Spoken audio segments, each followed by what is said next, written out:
Para continuar con nuestras actividades de este día, le doy la palabra a la maestra Belén Medina Silva, miembro fundador de la NIEM, que nos acompaña, como ya sabemos, desde el estado de Oaxaca. Maestra, buenas tardes. La dejo en el uso de la palabra. Gracias, maestra Maru. Buenas tardes para usted, buenas tardes, buenos días para el auditorio en general. Pues realmente muy interesantes todas las sesiones de este tercer congreso. Hoy es el último día. Le vamos a dar continuidad y con el módulo llamado Adecuando Políticas Públicas para la Educación Digital Inclusiva.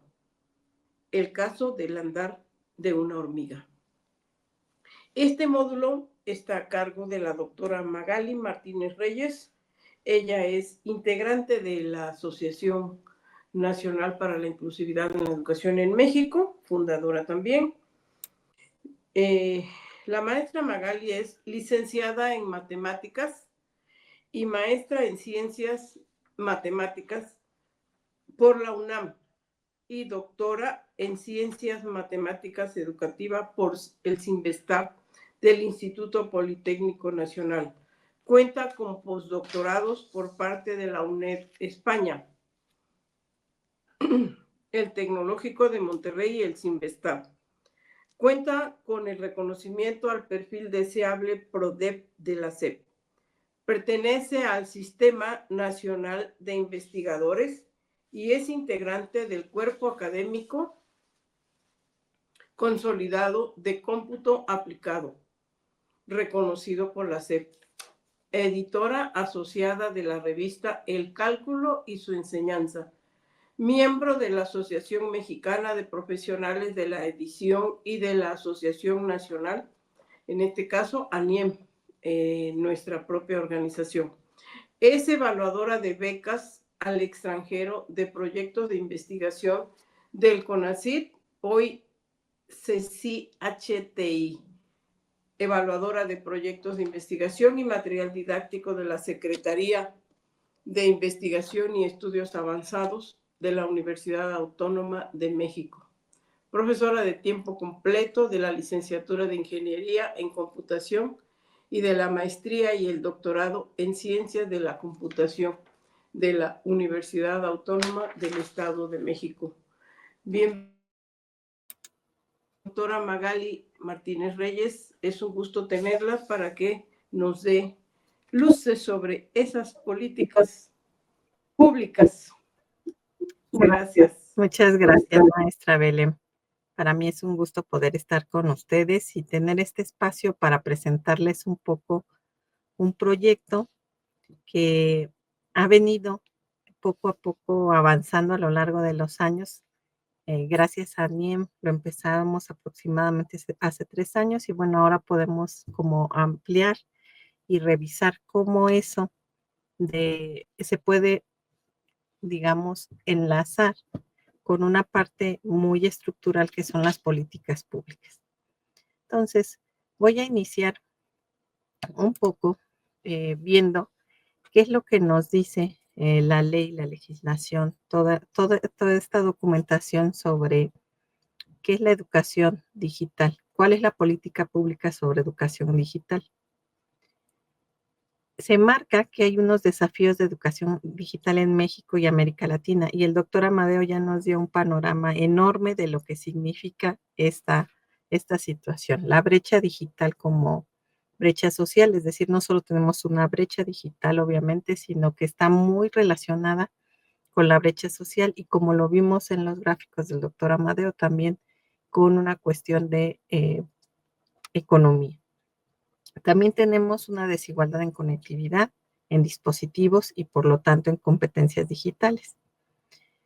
Tenemos esta falta de desarrollo docente en pensamiento crítico, competencias digitales y uso ético de tecnologías.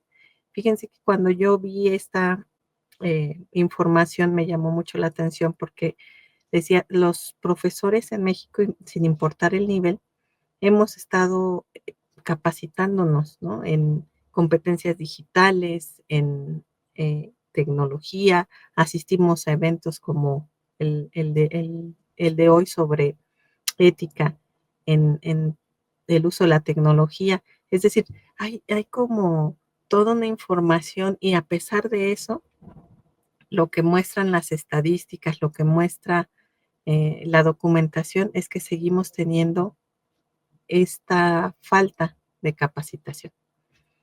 Luego viene la ausencia de políticas integrales que vinculen tecnología, pedagogía y equidad.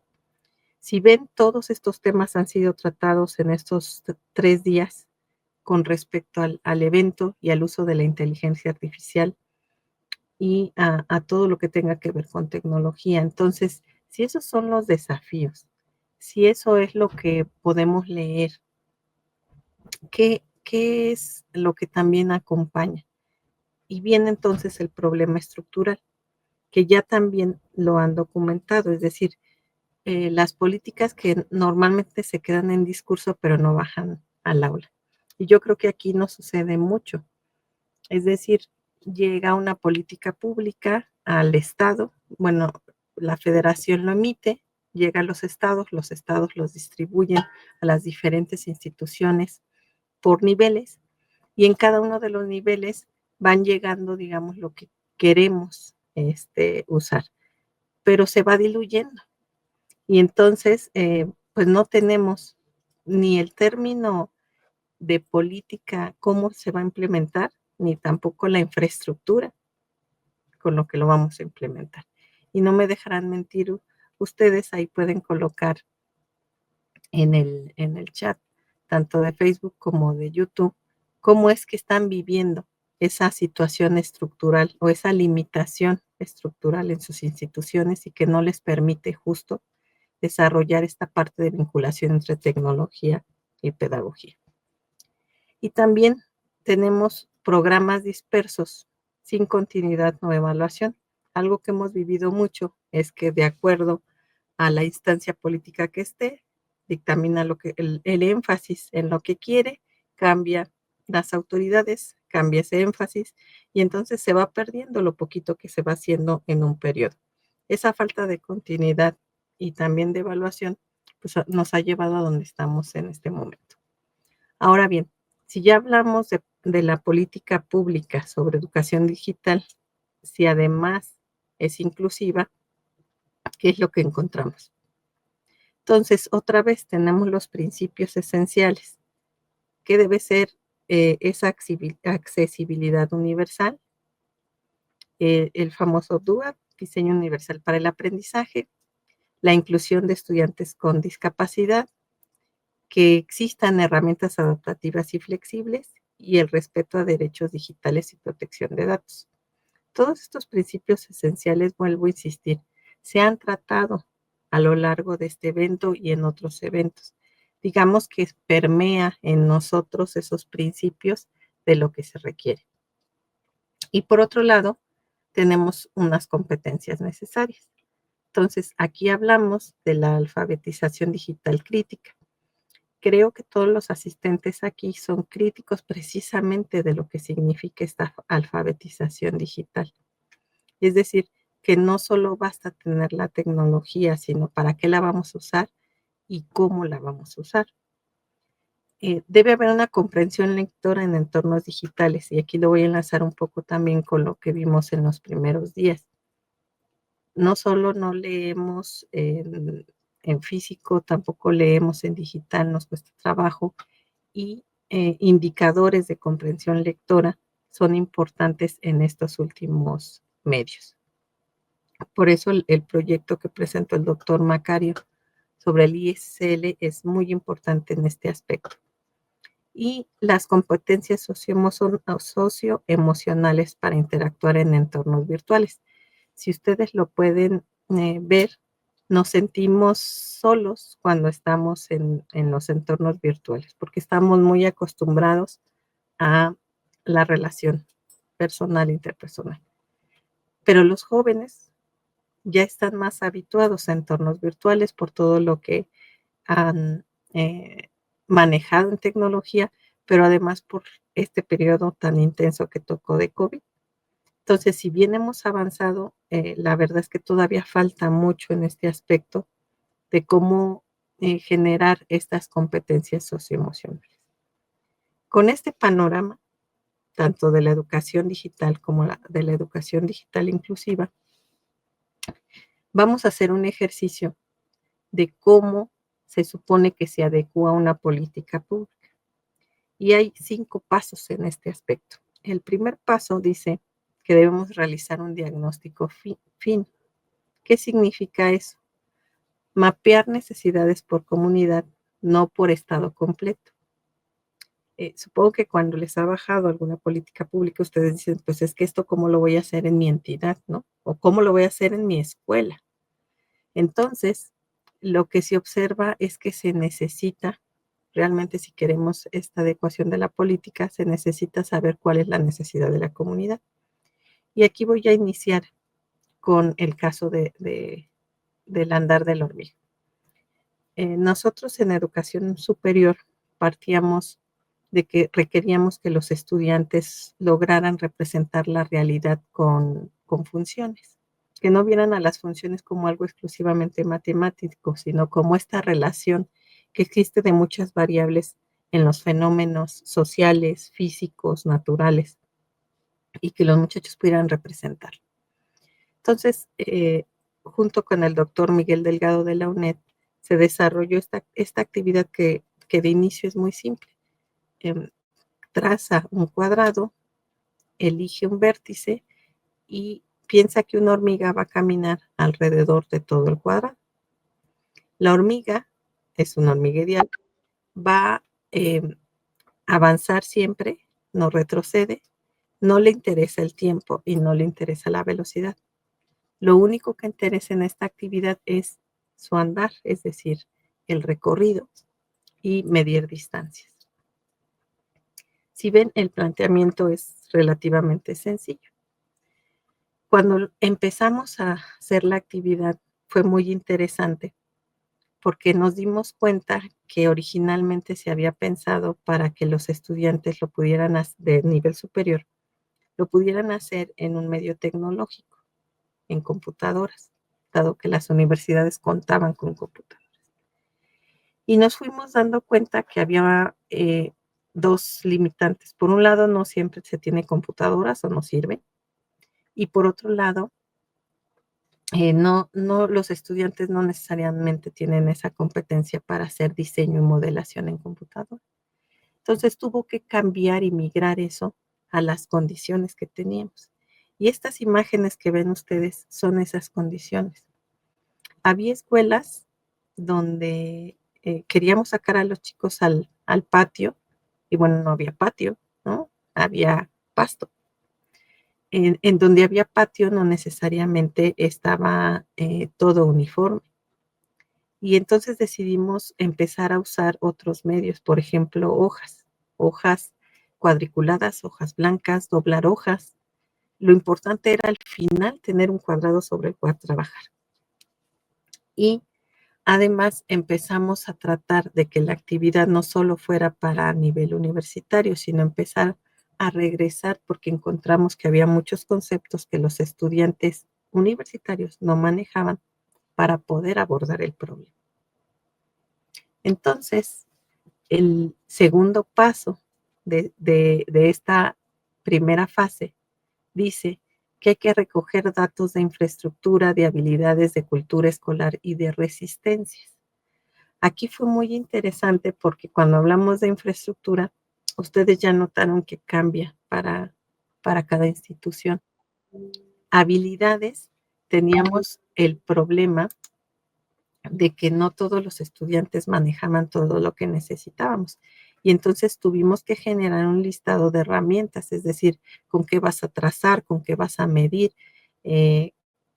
con qué vas a anotar, qué es lo que vas a anotar. Y lo que ustedes ven aquí en las imágenes es cómo los diferentes niveles educativos, porque aquí hay de preparatoria, de universidad, de secundaria y de primaria, van trabajando con la actividad. En el caso de las resistencias, para mí fue muy interesante porque las instituciones tienen reglamentos. Por ejemplo, si yo le decía a una primaria, vamos a sacar a los niños a que realicen su cuadrado en el patio, hay primarias en donde eso no está permitido, pero incluso hay preparatorias en donde eso no está permitido. Entonces, si yo tengo esa resistencia o esa situación, no solo por reglamento, sino por una cultura dentro de la misma escuela, pues había que cambiarlo. Y entonces nos adecuábamos a que fuera dentro del salón con los otros medios que teníamos, las hojas, ya sea blancas, cuadriculadas o simplemente doblar hojas, o usar el piso del mismo salón. También algo muy interesante cuando empezamos a trabajar esto es que en los niños dejamos un poco más que jueguen, pero cuando los vemos grandes, decimos son ya jóvenes, son adultos, no van a jugar o no van a aprender jugando. Y nos dimos cuenta que si los sacábamos al patio o que si empezamos a manipular las hojas y doblar, ellos cambiaban la predisposición que tienen hacia aprender cualquier contenido de matemáticas y además empezaban a involucrarse en la actividad. Y termino con el tercer punto de este primer paso de diagnóstico fino. Dice que hay una cuestión mandatoria, es decir, algo que viene por reglamento. El análisis de la comprensión lectora digital y las capacidades docentes. Entonces, por un lado, se necesitaba algo que nos permitiera decir qué entendían los niños en comprensión lectora. Y para eso nos dio la realidad una necesidad. En una secundaria, donde trabaja el doctor Macario, implementamos la actividad. Ellos tenían que llegar hasta trazar triángulos, rectángulos para poder medir distancias.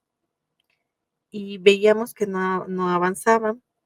Creímos que era una situación de que no tenían los antecedentes, los requisitos, y por eso no podían avanzar. Hasta que se hizo algunas entrevistas en profundidad y encontramos que no entendían las instrucciones, pero no era porque el lenguaje fuera rebuscado o algo, sino simplemente las palabras que estaban ahí, ellos no entendían qué queríamos. Había términos como paralelo, perpendicular, triángulo, rectángulo, y ellos no lo identifican. Entonces se diseñó o se aprovechó esta otra área de investigación que el doctor Macario desarrolló sobre este índice de comprensión lectora, el ISSL, y lo relacionamos con matemáticas, con esta actividad. Salieron cuestiones muy, muy interesantes que espero me dé tiempo de comentarles un poco más adelante. El segundo paso de la adecuación de estas políticas públicas dice que debe haber esta convergencia entre tecnología y pedagogía. Primero, no basta dar dispositivos, y eso lo vivimos nosotros con la actividad muy al inicio, pero también lo vimos con los maestros que nos decían, pues nos han dado tabletas, nos han dado calculadoras, han venido programas y se han ido otra vez, y realmente los dispositivos por sí mismos no ayudan, ¿no? Entonces, ¿qué es lo que vamos a hacer en esos dispositivos? Eso es lo importante. Y de ahí viene el segundo punto. Dice, eso es importante, un ecosistema educativo completo. ¿Qué significa? Las plataformas o la parte tecnológica, la capacitación para el profesor, el acompañamiento de parte de un equipo, materiales accesibles y seguimiento. Pensando en todo esto, entonces nosotros fuimos construyendo. Primero, en cuestión de plataformas, yo agradezco mucho al gobierno de Nayarit, aquí con la gestión del doctor Marcos, porque nos abrieron las puertas a trabajar con los profesores y se impartió un taller virtual para primarias, aunque entraron también profesores de secundarias, ATPs, directores, para ver qué es lo que estábamos haciendo con este proyecto. El resultado de ahí fue muy interesante porque hubo maestras que impartían, por ejemplo, en preescolar y primaria, y hicieron la actividad en los dos niveles y nos fueron reportando qué sucedía. Y este acompañamiento que les dimos entre, digamos, nosotros que queríamos ver qué sucedía con la actividad, ellas que estaban frente a grupo y los niños que estaban realizando, pues nos ayudó a documentar, a generar guías como las que ven ahí por nivel, o sea, tanto para primaria, secundaria, preparatoria, así por nivel. Y además vimos que mientras que para un sector era importante la construcción del cuadrado y hasta ahí se podía quedar el contenido, para otro sector era muy importante llegar, por ejemplo, hasta las ecuaciones, ¿no? Entonces teníamos que dosificar lo que se quería por nivel. Y además que fuera accesible, porque insisto, no son igual todas las condiciones en, en todos lados. El tercer paso de esta adecuación de la política pública es que la normatividad permita innovar sin criminalizar el error. Estamos muy acostumbrados a que todo debe salir perfecto y realmente cuando suceden algunas que no podemos llamar errores, pero sí situaciones que se dan, aprendemos mucho más de eso. Sin embargo, aquí debe haber una sincronía. En el taller que les comento, al involucrarse el director o el ATP con los maestros, ellos ayudaron también, primero a dar los permisos y segundo, a sentirse respaldados y a documentar, les ayudaron a documentar. Entonces esto permitió que la actividad se viera como algo institucional y no el profesor solito ahí que quiere hacer algo y que nadie lo acompaña o lo respalda, ¿no? También se tiene que priorizar el pensamiento crítico y la inclusión. Entonces, fíjense, cuando quedamos en la actividad con primaria, que ahí tengo 2 imágenes, no es que fuéramos una sola vez, se hiciera la actividad, tomáramos datos y ya, sino que nos involucrábamos, podíamos regresar después. De hecho, en primaria han sido 3 años consecutivos con diferentes primarias. En una en que fue la misma, incluso nos pidieron que se hiciera nuevamente, al segundo año nuevamente con estos niños, para ver si ahora podíamos llegar a un nivel de conocimiento más profundo en la actividad. Y ahí lo importante era realizar el cuadrado y aprender a medir. En el caso de secundaria, teníamos que llegar hasta el teorema de Pitágoras, porque eso nos ayuda a medir distancias. Pero fíjense que aquí, que se ha llevado 3 años consecutivos en una misma secundaria, el maestro que estaba a cargo lo vinculó con actividades artísticas, lo vinculó con actividades que estaban haciendo en el patio, adicionales.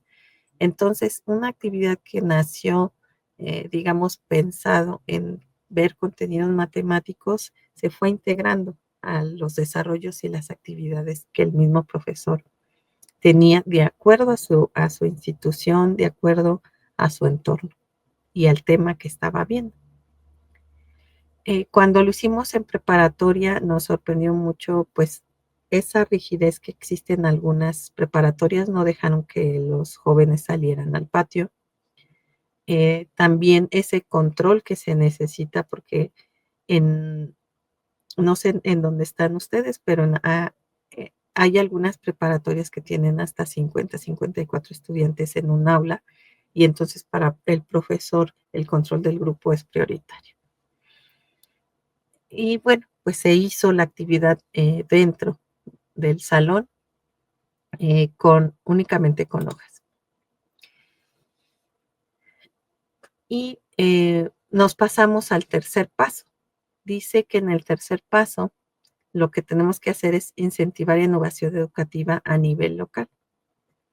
Ya veníamos trabajando, viendo que había condiciones, que teníamos que adecuar todo, que teníamos que ver también la disposición y la experiencia del profesor para hacer las actividades. Pero estos 3 casos que les presento es porque en todos son universidades. Los estudiantes son del área, digamos, de cómputo. En unos son ingenieros en telecomunicaciones, en otros son ingenieros en computación e informáticos administrativos y en el último son ingenieros en sistemas. cada una de estas universidades entonces nos permitió trabajar con los estudiantes y vamos viendo que llegan a resultados un tanto diferentes. Los ingenieros en telecomunicaciones hicieron la actividad fuera del aula, eso fue muy importante para ellos, hacían su seguimiento y su registro y pueden ahí ver un poco cómo ellos fueron llegando, digamos, a los contenidos que queríamos, que eran funciones. En el caso de la UAMX, como los chicos eran más de computación, entonces se fueron a tratar de trabajar con hojas milimétricas, con la misma computadora. Sí lo hicieron en el patio, pero inmediatamente querían regresar al medio que ellos, en que ellos se sentían más fuertes. Y en el caso de la UACM, si pueden ver, se trabajó más bien en pizarrón, es decir, trabajaban ellos en las hojas y posteriormente pasaban al pizarrón a tratar de explicar cómo habían resuelto la primera parte de la actividad y contrastarlo con sus compañeros. Entonces son dinámicas muy diferentes y que llevan pues a situaciones diferentes también. El cuarto paso fue la evaluación continua.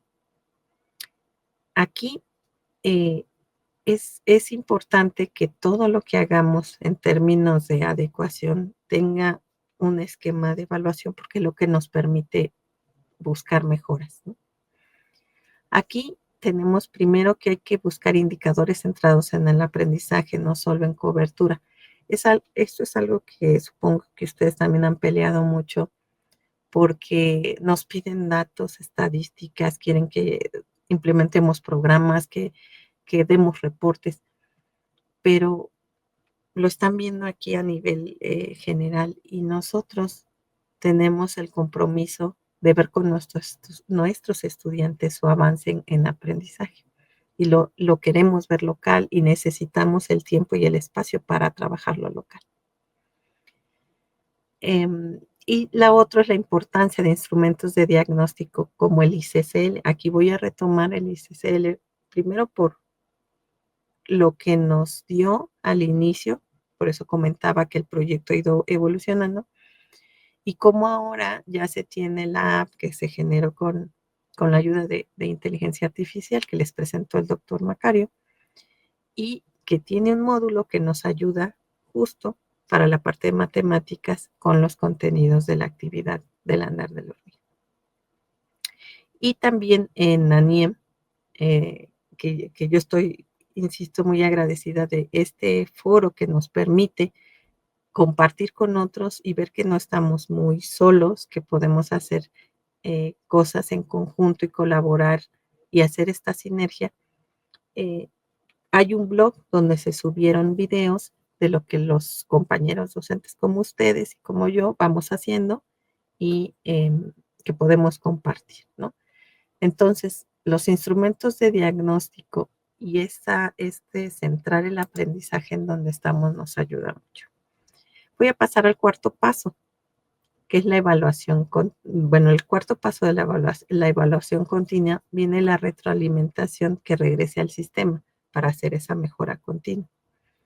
Aquí quiero mostrarles un poquito cómo se está construyendo la app del andar de la hormiga, igual haciendo uso de la inteligencia artificial, obviamente de la disposición de los compañeros de ANIEM, para poder ya tener algo que en caso de que se tenga el celular y el uso del internet, pues se pueda llevar a cabo, ¿no? Esta es un poco la liga y lo pueden ver. Y les voy a ir presentando qué sucede con esta. Primero, pues un registro, ¿no? Como en toda plataforma, porque eso nos permite documentar después. Y me permite elegir el nivel educativo. Entonces yo puedo usar primaria, secundaria, preparatoria, universidad o otro si ustedes tienen, digamos, grupos especiales. Una vez que hago mi registro, viene una pequeña introducción de qué trata el proyecto, cuál es el objetivo y algunas indicaciones. Y luego esta parte que dice temario de actividades, fíjense cómo se concretizan todos los ejemplos que yo les mostré. Primero, necesitamos hacer el trazo del cuadrado, pero en hoja cuadricular. ¿Por qué en este tipo de hoja? Porque le vamos a preguntar no solo cuáles son las propiedades del cuadrado y que nos aseguren que tienen uno para trabajar, sino el cómo pueden o cuál fue la estrategia para trazarlo. En el segundo experimento viene el trazo en hoja blanca, es un siguiente nivel. Ya no tengo líneas para seguir. Ahora es totalmente la hoja en blanco. El tercero es la construcción con dobleces. Por esto que vimos que a los estudiantes sí les sirve mucho el poder manipular. No importa la edad, no importa el nivel, el manipular es importante. El cuarto es el trazado en patio. De verdad, si se dan la oportunidad de trabajar la actividad en patio, van a ver que salen cuestiones muy interesantes, situaciones que uno no ve por estar en el aula y cómo se divierten, se motivan y después puede uno volver a retroalimentar la actividad en aula. Es decir, podemos salir al patio, llegamos hasta un cierto punto, regresamos al aula, lo retomamos, hacemos en el aula las hojas y todo nos ayuda a cerrar y complementar la actividad. Y luego vienen unos ejercicios específicos por nivel. Ustedes pueden ver de este lado donde dice trazo en hoja cuadriculada que las preguntas tienen que ver con asegurarme que es un cuadrado, es decir, que los lados miden lo mismo, que los ángulos miden lo mismo y que nos diga cuál fue su estrategia para trazarlo. En el experimento 2 fue más difícil, entonces dime por qué fue más difícil para ti. Y empezamos a insertar el que puedan medir diagonales para asegurarse que es un cuadrado, que empiecen a utilizar herramientas como el transportador, la regla, la escuadra, para ver los ángulos, empezar a medir lados. Entonces, es un siguiente paso. En la construcción con dobleces, fíjense que pasa algo interesante, doblan sus hojas y cuando tratan de cortar el excedente, si no lo cortan con cuidado, entonces el cuadrado ya no queda cuadrado, ¿no? Queda ahí con excedentes o con faltantes. Y eso nos da pie a platicar con ellos qué significa eso. Nuevamente vemos que se aseguren que es un cuadrado con todas ya las propiedades y además que doblen diagonales y nos digan qué figuras se van formando. Ahí es cuando empiezan a relacionar que hay triángulos rectángulos dentro de un cuadrado. El cuarto, que es el trazado en patio, pueden ver que hay una tabla. Fíjense que el proceso de medición, cuando les enseñamos a los pequeñitos en primero, tenemos mucho cuidado y les decimos, a ver con qué mides, con tu piecito, con tu manita, con tu dedito, con una regla, con una escuadra, con un hilo. Es decir, hay muchas maneras con que medir, pero no enfatizamos tanto las unidades. Eso se refleja mucho cuando trazamos en el patio porque registran, pero no dicen si son centímetros, milímetros, metros. Y esto nos va haciendo que profundicemos a donde queremos llegar. Una vez que pasamos estos 4 escenarios, viene seleccionar la actividad por nivel educativo. Aquí, ¿qué es lo que queremos? Determinar hasta dónde va a llegar nuestra actividad. Si estoy en educación básica, entonces me interesa la geometría, las propiedades.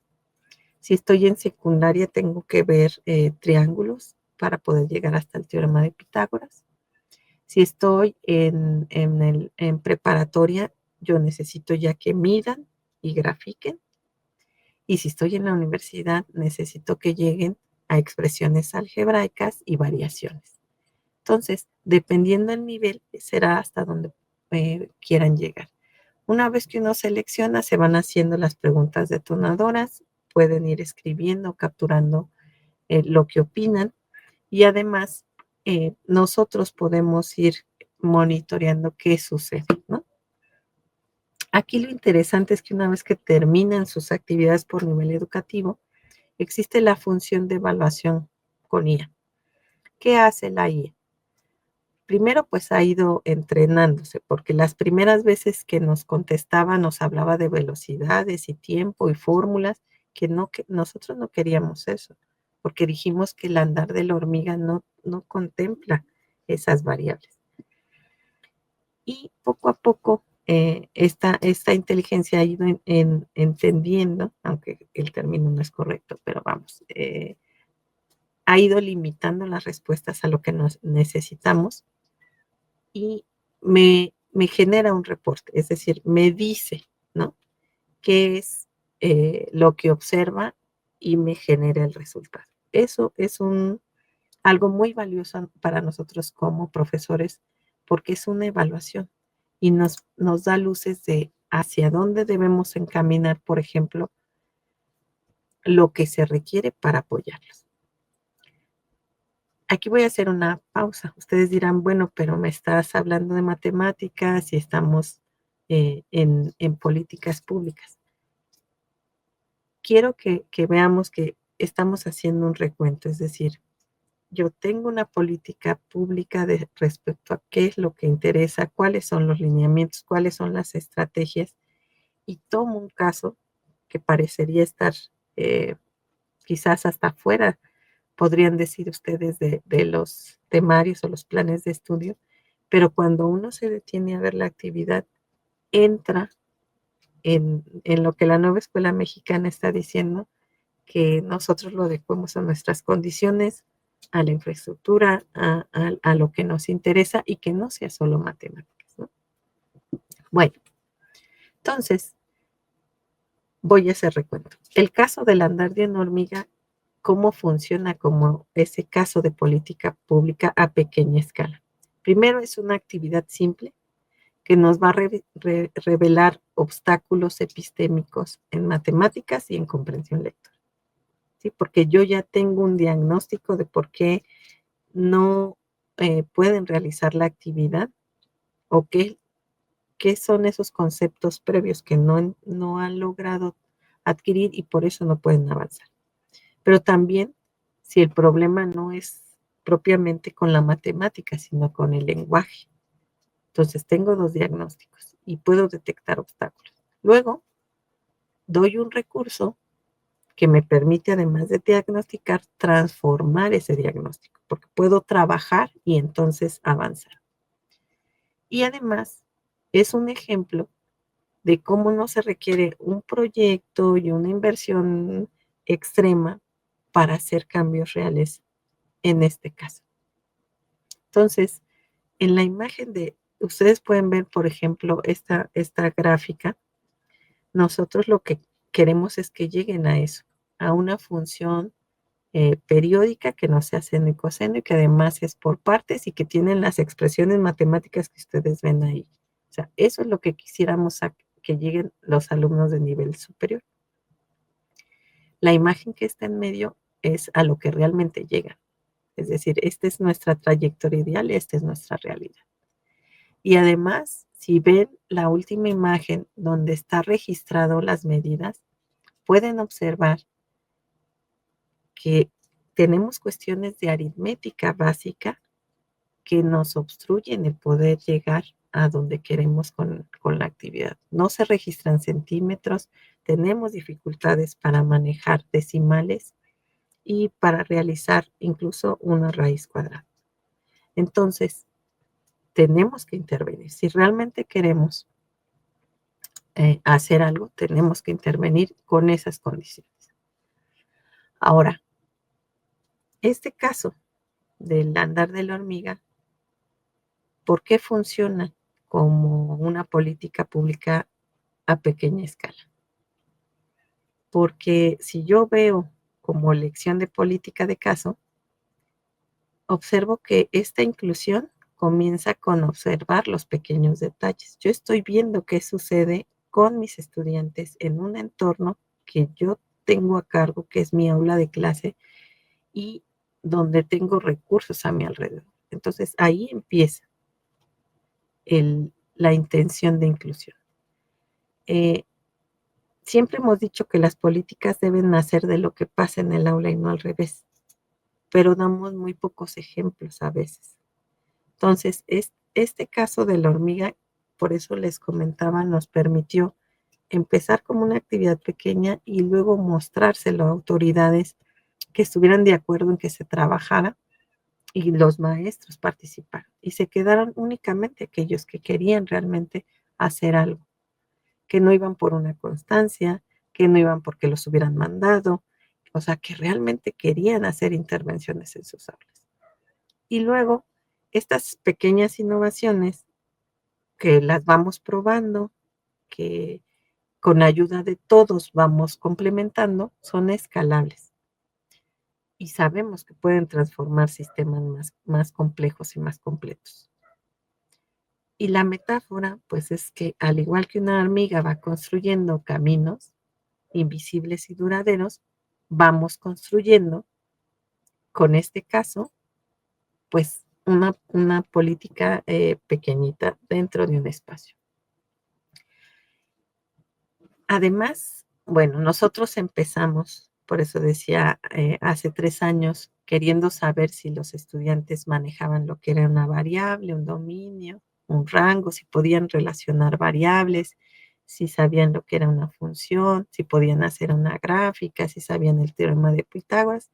Y todo eso fue dando paso a lo que les acabo de presentar, ¿no?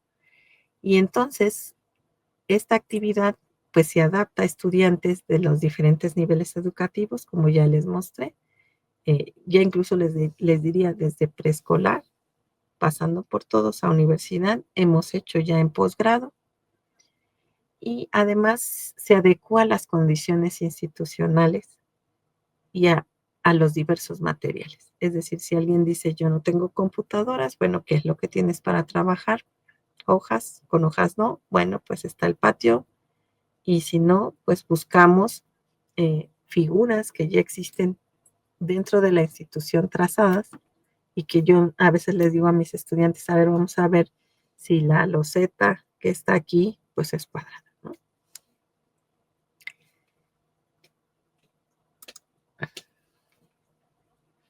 Ahora, como lección política del caso, y aquí quiero enfatizar mucho, todo es micro. Es decir, nosotros hacemos un microdiagnóstico, ¿no? Observamos, escuchamos, levantamos datos en nuestra escuela, en nuestra aula. Hacemos una innovación, decimos pequeñita, ¿no? Pequeñas prácticas didácticas que se pueden escalar. Tenemos un microacompañamiento, porque es esto de que les comentaba, de poder hacerlo con otros profesores, de que nos retroalimentemos, de que nos sintamos en comunidad y acompañados, nos permite mejorar nuestra práctica. Una micromedición, porque podemos hacer estas evaluaciones periódicas centradas en competencias reales. Por ejemplo, esta actividad yo la tengo que aplicar cuando en mi temario vemos temas como funciones, aplicaciones de matemáticas a la vida real, métodos estadísticos. Es decir, yo tengo que adecuarlo o ajustarlo al tema en el que esté. No puedo simplemente sacarlo. ¿Por qué? Porque estamos tratando de encontrar un contexto y no de salirnos realmente del plan que tenemos de estudio. Y además, una macrovisión, ¿no? Entonces, aquí es importante que sepan que este microavance ayuda a la educación general realmente inclusiva, ética y equitativa. Y lo más interesante es que tampoco se ha agotado. Hay profesores que me dicen, bueno, ya hice una vez la actividad, entonces ya se terminó. No. La primera actividad es cuando la hormiga parte de un vértice y avanza, ¿no? Pero realmente puede partir de cualquiera de los 4 vértices y además en diferentes direcciones. Y a todos esos casos que existen son diferentes al inicial. Entonces, si un estudiante ya logró llegar o comprender hasta donde yo quería, puedo ver o plantearle un reto diferente y eso lo va a motivar a seguir aprendiendo. Como conclusión, fíjense que pues la transformación o lo que hemos vivido es que la transformación educativa pues no ocurre realmente con decretos, sino son pequeños pasos que nosotros como docentes vamos dando. Cada docente, cada estudiante, cada escuela es como esta hormiga que va construyendo su futuro. Y me gustó mucho esta frase que encontré porque dice que las políticas públicas deberían aprender a andar como la hormiga, ¿no? Lentas cuando es necesario, rápido cuando se puede, precisas siempre y con una dirección clara que fuera caminar hacia esa inclusión. Para cerrar, porque, insisto, muchos de los temas se han visto ya a lo largo de estos 3 días, pues la inclusión no es algo que se pueda imponer, se camina, se construye, se da paso a paso y pues es un camino silencioso, pero que sepan que al menos en ANIEM hay esta comunidad que está dispuesta a acompañarnos, a compartir, a discutir y a crear en conjunto. Pues de mi parte es todo. Muchas gracias. Les dejo mi contacto de la universidad donde trabajo y nosotros tenemos documentado todo esto en artículos, en capítulos del libro que pueden ustedes acceder a través de la página de ANIEM. Hay una sección que dice proyectos, vienen publicaciones y bueno, algunas de estas están enlazadas ahí. Y también a través de la revista PIN-OBAMA que edita la Universidad Nacional de Educación a Distancia de España, donde están, digamos, publicadas las experiencias de los profesores que les he ido comentando y los estudiantes que amablemente han aceptado poner a disposición los resultados para que nosotros podamos dialogar y confrontar qué sucede. Muchas gracias. Muchísimas gracias, doctora Magali. Realmente muy interesante su módulo, viviéndolo para llegar a las matemáticas a partir de un aspecto lúdico y llegar incluso hasta dominios de trigonometría, entendí. Y creo que nos dijo algo muy importante, que las políticas deben nacer de lo que pasa en el aula y no al revés. Luego, entonces, creo que todos quienes hoy estamos interactuando en este congreso, pues tenemos esa oportunidad de fortalecernos unos a otros, de hacer equipo, dijera, contribuir para que en un momento dado pueda haber algunos otros aspectos que mejoren ese hecho educativo en el cual tenemos la gran responsabilidad. Este aspecto lúdico que empieza desde la primaria y puede llegar hasta la universidad. Qué fácil nos los dijo, maestra. Qué fácil nos los dijo. Le agradezco y nuestro reconocimiento para usted y su conocimiento sobre las matemáticas. No, muchas gracias, maestra Belén. Buenas tardes. Para comentarle a la maestra que pregunta sobre la liga de materiales y con gusto se los coloco en los comentarios para que puedan tenerlo. Y fíjense que hace poco en un taller que había sobre profesores de educación básica, ellos decían que hay una sección en la parte de geometría donde les dicen que deben ver exactamente un problema geométrico que tiene que ver con trazado de figuras. Y que se preguntaban, pero ¿por qué ese problema exactamente? O sea, ¿de dónde sacaron en los libros de texto, en el plan de estudios actual que tenía que ser eso? Y cuando lo empezamos a revisar, pues tiene que ver con esta capacidad de trazo geométrico que los niños deben realizar. Y entonces vimos que el caso de la hormiga era como un antecedente a esas habilidades. Pero además, si lo podían enlazar cuando están viendo la cultura griega, los griegos fueron precisamente los maestros del trazado de figuras porque tenían que representar lo que sucedía, ¿no? En su vida diaria tenían que contar, por ejemplo, si había comida o no, si iban a las guerras tenían que ver trayectorias, es decir, todo ese contexto de necesidad se puede ir viendo desde la parte histórica, luego la necesidad geométrica, luego el trazado, luego la necesidad de medir, y todo se va enlazando hasta llegar al problema que les piden, que es un poquito más complejo para los niños. Entonces, sí hay muchos ejemplos de lo que se puede hacer en educación básica si nos damos esa oportunidad de analizar. Y sí, en uno de los comentarios aquí dice que en telesecundaria hay un área de oportunidad enorme. Sí, yo creo que ese sistema que está es el que nos permitió de inicio entrar, probar. Llevamos 3 años seguidos trabajando y con mucho gusto podemos ver qué se puede ir haciendo, porque necesitamos trabajar mucho en los niveles básicos, esta competencia matemática, pero que va unida. O sea, lo digital, lo tecnológico no puede ir solo si no vemos la lectura y las matemáticas, no como fórmulas, sino como entender, cómo resolver problemas y cómo ver la realidad. De acuerdo. Muchas gracias. Muchas gracias. Buenas tardes.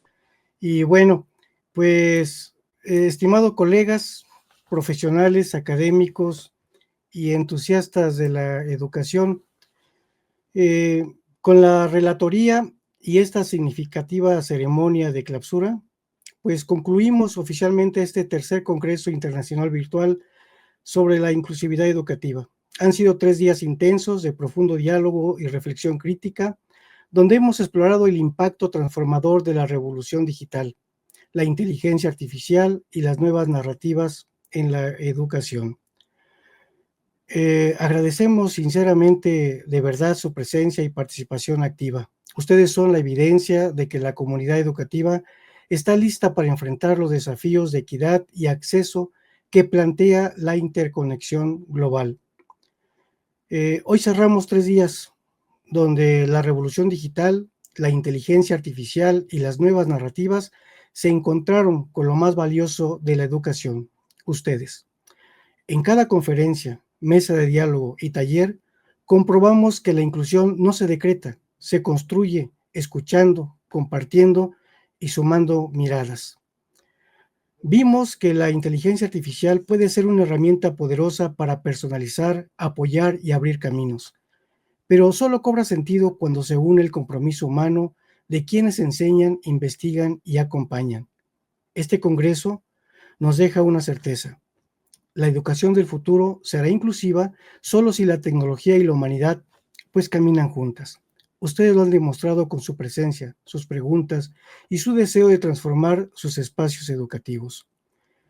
Gracias a ustedes, maestras y maestros, por hacer posible este encuentro. Gracias, equipo ANIEM, por apostar por una educación más ética, más accesible y más humana. El futuro de la inclusión digital inteligente lo construimos juntos. Esperamos verlos en futuros encuentros. Atentamente, pues, el comité organizador del tercer Congreso Internacional Virtual sobre la Inclusividad Educativa, ANIEM. De verdad, estamos muy congratulados. Educar es construir, construir es integrar, integrar es unir.